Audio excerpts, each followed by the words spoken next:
Welcome to part 2. I'm going to start by covering actions that you can take outside of combat.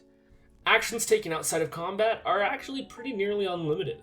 I'll focus on what I mean when I say open action, ability checks, and downtime, as well as resting. Resting. Short rests are a period of downtime that lasts at least an hour, basically taking an hour to catch your breath. During this time, you can regain hit points by using your hit dice, as we talked about earlier. You can roll as many hit dice as you have, adding your Constitution modifier to each roll, regaining hit points equal to the result. A long rest is a period of downtime that lasts at least 8 hours. At the end of a long rest, you get all your hit points back and half your hit dice back. You can't long rest more than once within a 24-hour period raw, but I never track time that well, so don't worry too much about that. You enter town. You've been here dozens of times. Finally, you're home and can take a break while you wait for the next job to roll in. You think to yourself, well, we do have to turn in the bounty, get new weapons, check on my garden, make sure that Shahorabith Alfinzamar the Sherpa Goblin is still alive, and so on. And you'd be right. So how do you do that? Well, that's as easy as saying it happens. Let's go back to the scenario. While you wait for the next job to roll in, we're going to move to open action now. This means, when I say it at least, that I'm not prompting you to do anything until it feels like nothing's happening. I don't always use this. Sometimes I have parties that need to be a little more prompted, and I don't always not use this for the same reason. Sometimes the plot locks you in a way where open action doesn't roll around as often. This might be a failing on my part as a DM. Sorry. So, open action. You are really concerned about your garden. Open action? Go ahead and tell me that you want to do that, and we'll follow that thread for a little bit.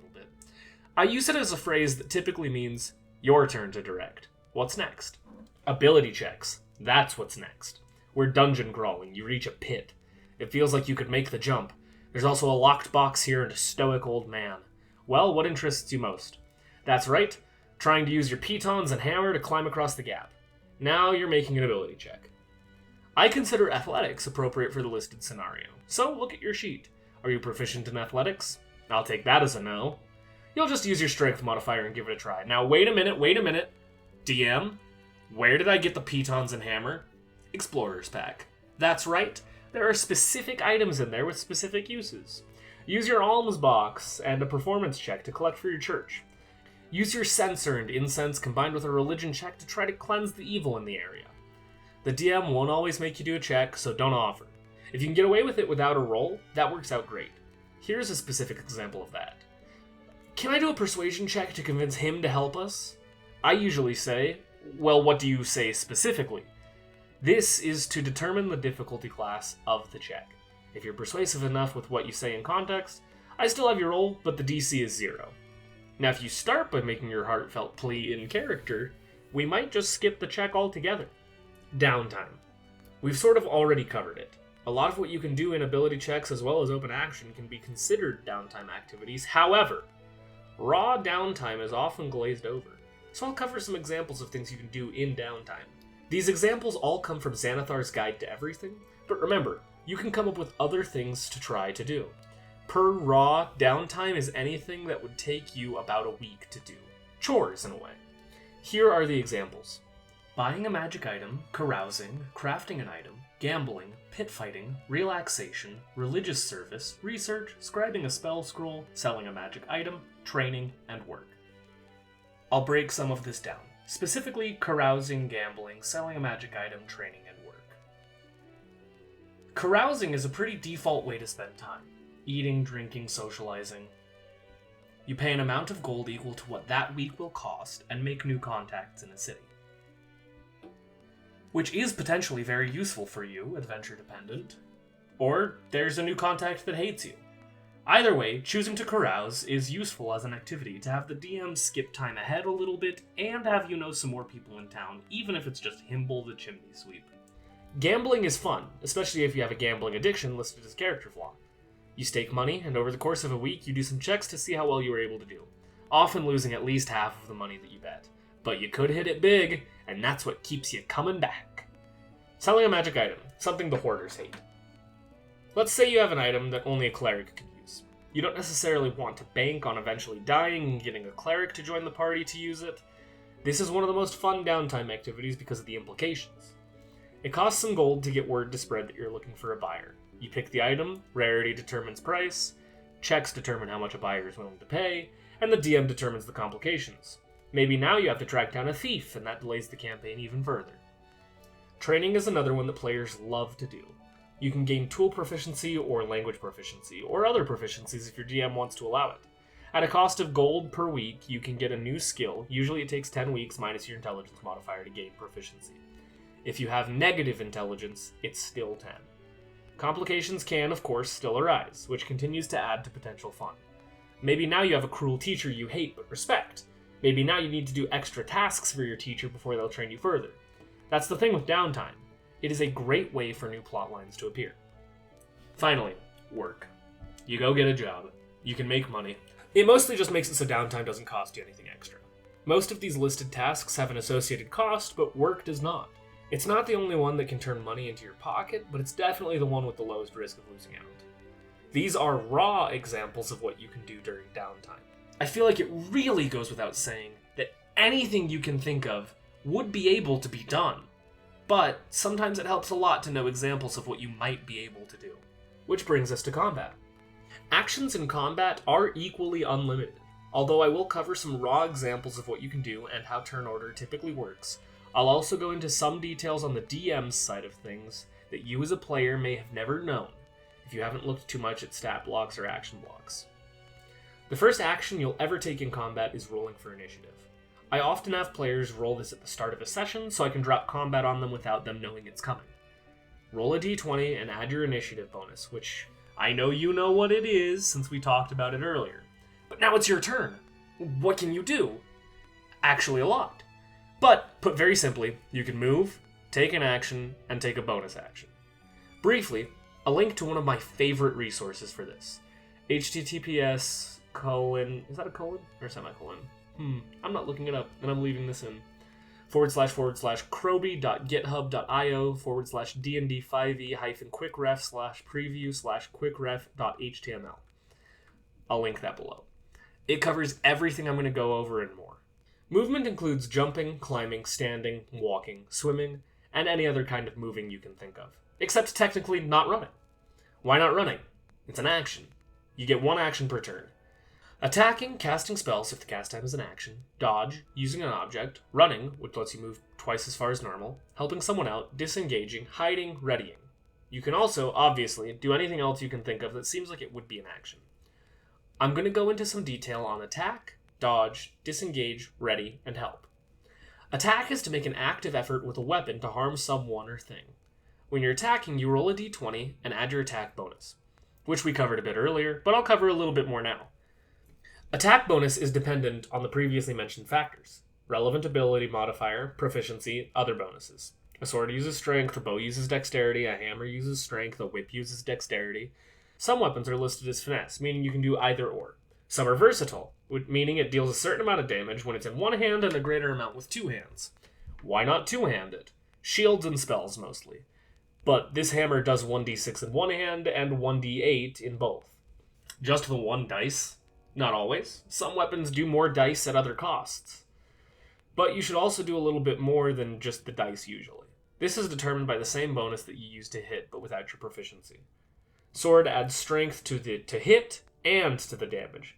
Bow adds dexterity to the to hit and to the damage.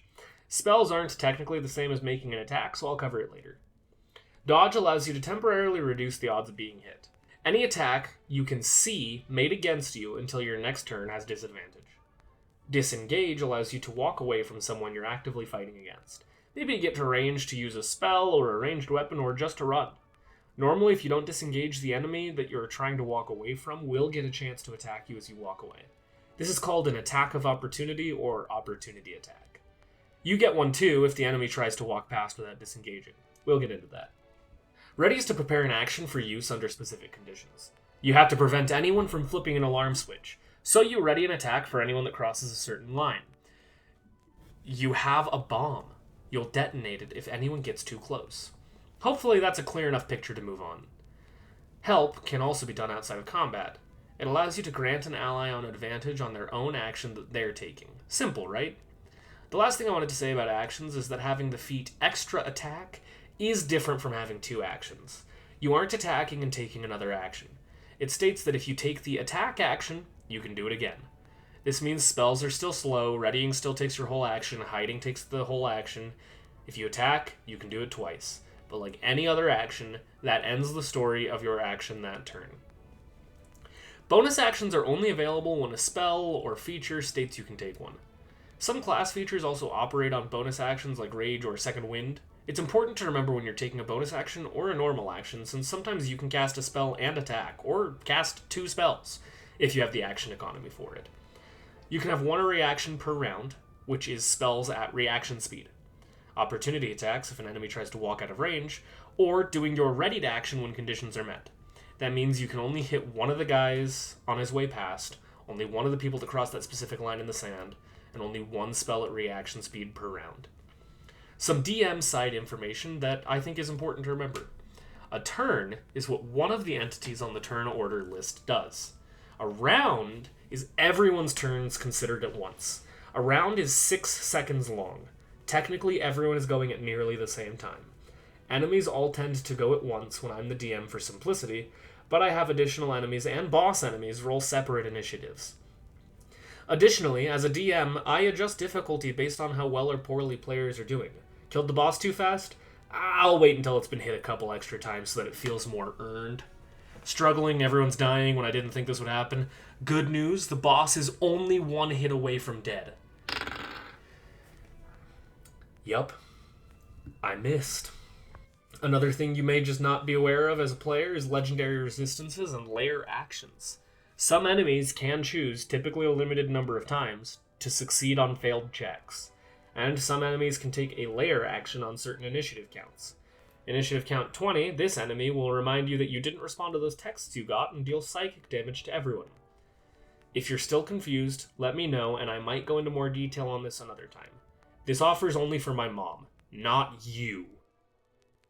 I will try to keep this short, but I said that to myself when I first started this project, and it's starting to seem that I'm a liar. If you don't understand magic as a concept, I don't know what to tell you. Spells are actually not that complicated. They're a very customizable tool bag for use in and out of combat. We will talk about cantrips that do and don't do damage. Then we will talk about some first level spells that do and don't do damage. Then 9th level spells so you can see the difference in power. First, how do I do spells? If you have spellcasting as a feat from your class, you can cast spells. Some classes know a certain number of spells that are permanently fixed in the mind. Others have a list to choose from.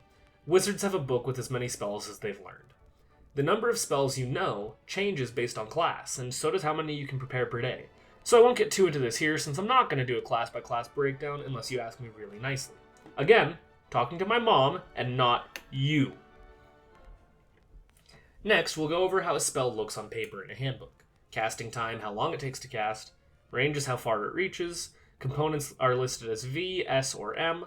Verbal requires speaking. Somatic requires movement. Raw, 1 available arm. And material requires physical components. Components are not always necessary, even if listed. If the spell does not consume the component, or if the component does not have a listed cost, a spellcasting focus can replace the need to have a component, or a component pouch. These are functionally very similar. However, some classes want to focus more than others. Bards want their instruments, clerics and paladins want their holy symbols. A warlock is more likely to want a component pouch since the wand might be unfamiliar to them, or their sword doesn't count as a focus. Duration is how long it lasts. If it says instantaneous, it's typically a one-time thing like an attack. Otherwise, it will list an amount of time. This section is the description of what the spell does. If it says at higher levels, the spell gets stronger either with you or with the spell slot you spend on it. Now, spell examples. Eldritch Blast is an evocation cantrip typically used for combat. Casting time is an action, so in combat it takes your action. Range is 120 feet, so anything up to 120 feet away can be targeted. Components are verbal and somatic. Duration is instantaneous. You shoot a beam of energy and make a spell attack, which, if it hits, deals 1d10 damage. More beams at higher levels means more d10. So to break it down, using Eldritch Blast, you can't be silenced or bound. This is to meet the verbal and somatic components of the spell. Make a ranged spell attack, which uses your spell attack bonus from earlier as the modifier to hit. If you roll a 20, add that bonus. If you hit, great. Now roll damage. Spells typically only do damage equal to the number that is shown on the dice. We did it! Now we'll talk about guidance. Divination takes an action, have to touch the target, verbal and somatic, lasts for concentration up to a minute. Wait! What is concentration? Concentration is a self-imposed status where you focus on maintaining the spell. You can choose to end concentration anytime, and you can take other actions without worrying about concentration ending. If you cast another spell with concentration, you end the first one automatically. If you get hit, you have to make a constitution save to keep concentration. This save DC is 10, or half the damage you take, whichever is higher. You also lose concentration if you die. Back to guidance. Your ally can add 1d4 to an ability check of their choice, rolling before or after making the check. I want to pick the lock, but I'm worried I'll fail. I cast guidance. Great, you did it! You helped, genuinely. You could also help, which provides advantage. Look, a first level spell designed for combat. Burning Hands. I'll give you a second to see which part here might be a little different than what we talked about previously. That's right, the range seems weird. And a second thing we'll talk about in a moment. Self, 15-foot cone. You are the apex of the cone, which extends 15 feet out and 15 feet across. It also says each creature makes a dex save, which is your spell save DC, and takes 3d6 damage or half of that if they pass. Roll 3d6 once, and that's the total it may or may not do to everything in that cone. That's how I do it. Another thing that's different is this line here. This is a potential out-of-combat use. It ignites flammable objects in the area. If you don't know a cantrip that can do that, you can use this, in theory. If it's worth the spell slot to you. It also does an extra d6 of damage based on the level of spell slot you use. It's a first level spell, but you could cast it with a third level slot to boost the damage up to 5d6. The next spell is technically for combat, but don't ever let that stop you. Take a look here. Transmutation. 1 action. 60 feet. Somatic. Instant. Up to 5 pounds of object gets launched. If it hits something, you can do 3d8 bludgeoning damage if they fail a dex save. 5 pounds more per level, and 1d8 more per level. Why do I like this as an example of non-combat magic? We need to climb this 50-foot cliff! I'll use catapult on my piton attached to this length of rope, and then we can climb that. I'm holding a letter that must be delivered to the princess stuck in that 85-foot tower. Surely you can see the uses now. There's probably at least a dozen other examples I haven't thought of that would work here. Those seem really good, right? I mean, 3d8 is way better than the 1d4 plus 3 the rogue does. Spell slots exist for this reason. You cannot do it forever. Still, they were good, yeah? Meteor Swarm. Range, a mile. Duration, instant. Costs you nothing. Each creature within 40 feet of one of the 4 points you choose makes a save. The sphere goes around corners. 20d6 fire damage, 20d6 bludgeoning damage. Even passing the save, you still take half of that. Non-combat at 9th level? Shape change. This one's actually really complicated, but I wanted an example with a material component. A jade circlet worth a minimum of 1500 gold. Probably has to be custom, but no big deal at your level. Which also matters for the spell. You morph into a creature with challenge rating equal to your level or lower. What does that mean? I might explain in detail later, but here's the stats of a dragon which you can be. I'm not justifying the usefulness of being a dragon. So, that's it. Everything I really had to say. I did want to use this time to talk about something important to me, though. What is metagaming? Meta, as an acronym, is most effective tactics available, but not exactly what I mean when I talk about it. Nothing is the most effective way to roleplay. The most effective thing is to have fun.